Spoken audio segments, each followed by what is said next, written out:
Hello, welcome back to another video. Guys, today in this video I am going to teach you how to change language in laptop or PC.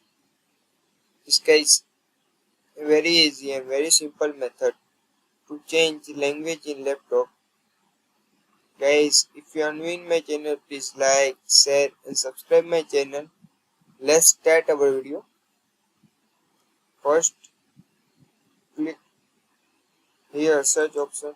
Here you type settings, icon settings, and this type of interface you can see in your desktop.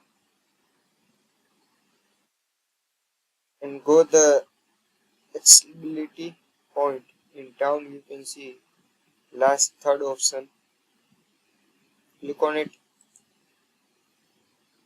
This type of interface you can see in your desktop. Then scroll down, scroll down, scroll down, and here you can see the option keyboard. Click on it. This type of interface you can see in your desktop. Then scroll down, and here you can see the option language and region. Display language. Here you can see.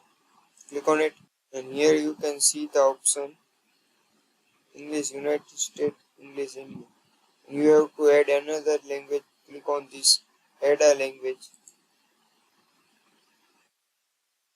and which one you have to add your language. Just click on it and then click on this next. This is very easy and very simple method. Thanks for watching. Please like, share and subscribe my channel. Thanks for watching.